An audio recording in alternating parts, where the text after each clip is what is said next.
Welcome to Smarticus Tells History. All right, enough with the echo and fanfare. You're here for history, right? And not that boring crap you learned in high school. This stuff's actually interesting. Like things you've never heard about the Civil War, Cleopatra, automobiles, Monopoly, the Black Plague, and more. Fascinating stories, interesting topics, and some downright weird facts from the past. It's a new twist on some stories you may know, and an interesting look at some things you may have never heard. So, grab a beer, kick back, and enjoy. Here's your host, Smarticus. Annie, are you okay? Are you okay? Are you okay, Annie? Michael Jackson sang in his hit song, Smooth Criminal. Nearly everyone is familiar with these famous lyrics, but few know the meaning behind them, and fewer still know that behind that inspiration lies another story that began in the 1880s, France, with the crafting of a death mask. Today, on Smarticus Tells History, we are unraveling the tale of Resusci Annie. In the late 1880s, the body of a young girl was pulled from the River Seine in Paris, France. She appeared to be about 16 years old and had drowned, but her identity was a complete mystery beyond that.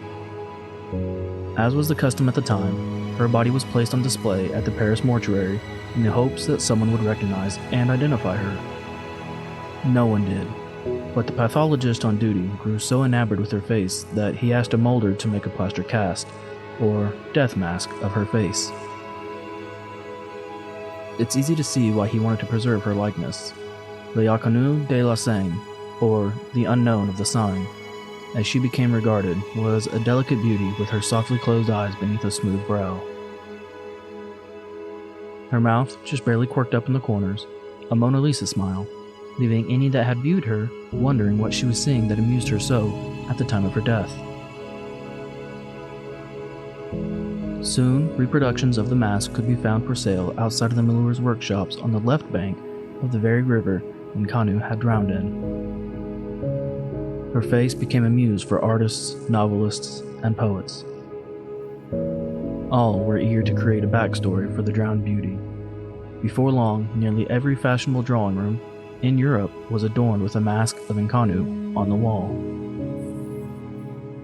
In his 1899 novella, The Worshipper of the Image, Richard Le Gallienne portrayed the mask as a malevolent spirit that bewitches and destroys a young poet.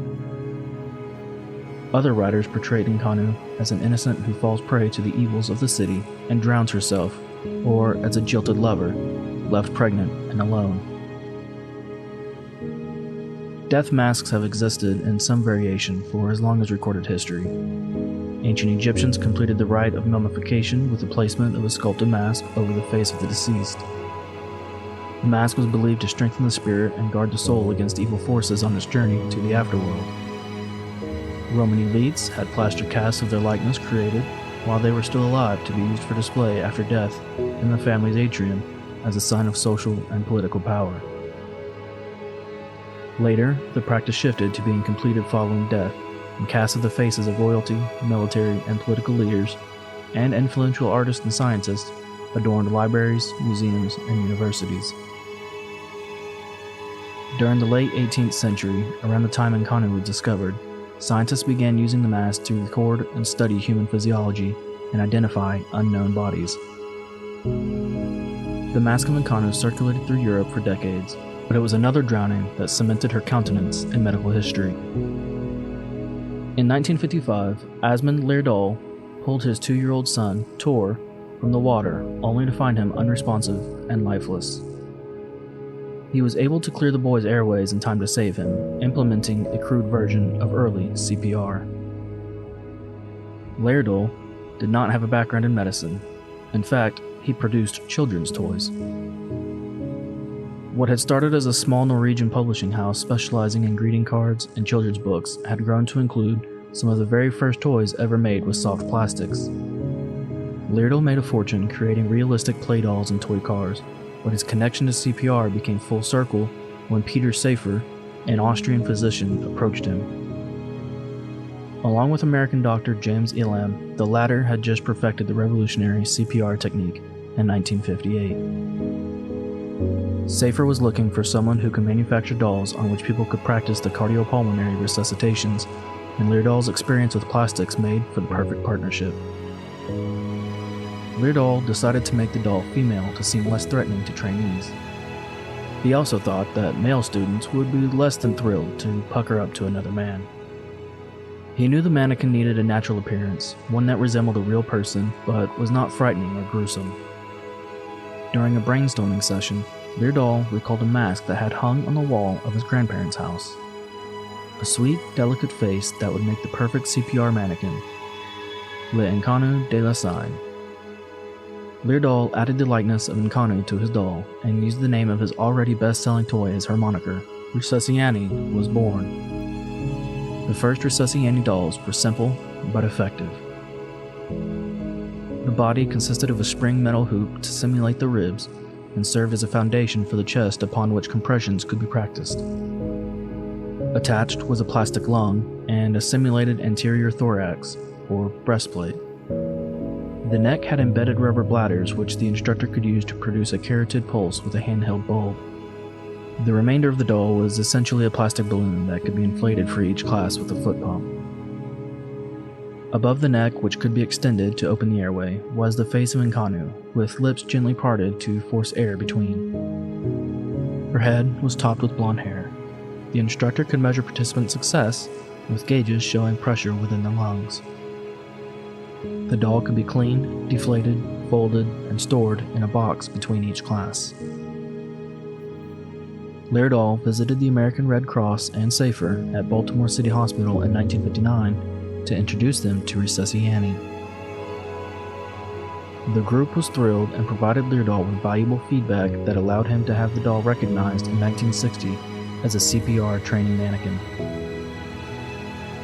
Together, Safer and Leardahl had created an instrument that allowed life-saving medical interventions to be taught to the general public. But Leardahl didn't stop there. He worked tirelessly to improve Resusci Annie, and the next generation was crafted from foam rather than the balloon-like body. Measurement of successful ventilation and compression was provided via pressure sensors, which lit a display on a mounted pod. The same pod also contained an electronic metronome to teach the appropriate compression rates. A student's mastery was shown in concrete terms, and an EKG-like paper demonstrating proper timing, depth, and sequence of resuscitation and compressions could be produced. Other generations of the doll introduced replaceable lips and lungs, electrodes capable of mating with their arrhythmia simulator and accepting a reduced but actual defibrillation. In 1972, the world's first mass CPR training program began in Seattle, certifying more than 100,000 people in the first 2 years. Seattle's continued emphasis on bystander involvement and training has made it one of the safest places in the world to have a cardiac arrest. The phrase was so iconic that Michael Jackson snatched it up as a catchy refrain for his 1988 hit single. The Resusci family grew with the introduction of an infant-sized Resusci baby, followed by a child, and then a male dubbed Resusci Andy, and African-American models. A program to provide telephone instructions for CPR began in King County, Washington. Emergency dispatchers gave directions to callers while emergency medical technicians and the fire department were en route to the scene. Dispatcher-assisted CPR is now standard throughout the U.S., and dispatchers are required to hold a valid CPR certification. But Leardahl recognized that the quality of CPR was essential, and Skill Meter Resusci Annie was designed to meet the growing needs of quantitative real-time CPR measurement and feedback. This model used advanced electronics to display CPR techniques and sequences of steps. Leardahl also began developing easily portable equipment for ventilation and airway control, and started a tradition of offering equipment along with complementary training aids. He also became incredibly active in the academic and scientific world surrounding his creations, attending and supporting international resuscitation conferences, donating to programs that expanded on life-saving research, and advising internationally on mass casualties, emergency preparedness, and public education. In 1980, he founded the Leardahl Foundation for Acute Medicine to support research, education, and publication projects. The discovery that early defibrillation was shown to decisively increase the survival rate of pre-hospital cardio arrests in the early 1980s inspired the development of Leerdal's Heart Start semi-automatic defibrillator, which allowed ambulance personnel to provide this life-saving treatment. He remained active in the medical community until he died in 1981 and received numerous honors for his contributions. He was the first non-physician member of the Society of Critical Care Medicine, the Wolf Creek Club, and the Club of Maines. He was granted honors by the American Heart Association, the University of Pittsburgh, and the Scandinavian Society of Anesthesiologists. During the 1990s, CPR training was shifted to providing more sufficient hands-on practice to groups. Little Annie, a smaller torso-only model, was introduced in 1995 as a supplemental trainer to meet this need to provide a lower cost and lower student-to-mannequin ratio.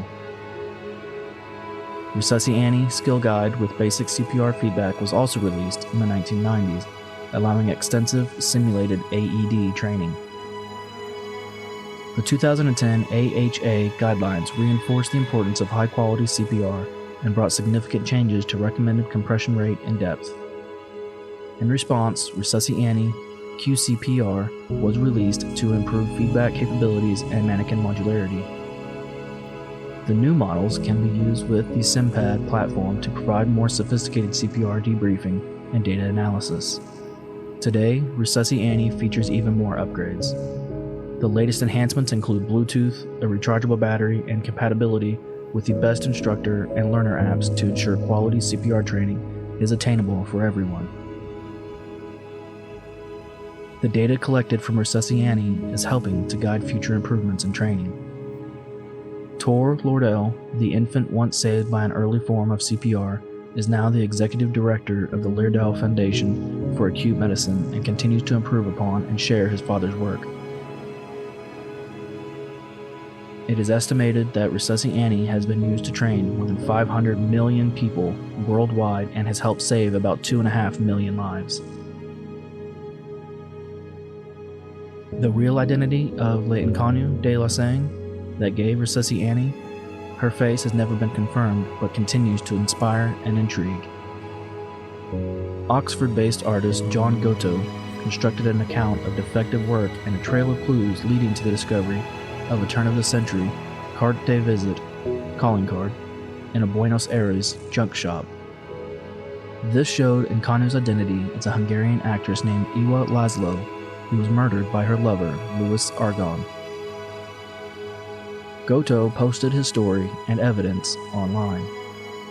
The fictional case took on a life of its own, and in recent years, a Google search will reveal many websites claiming Iwa Laszlo as the real-life Inconnu.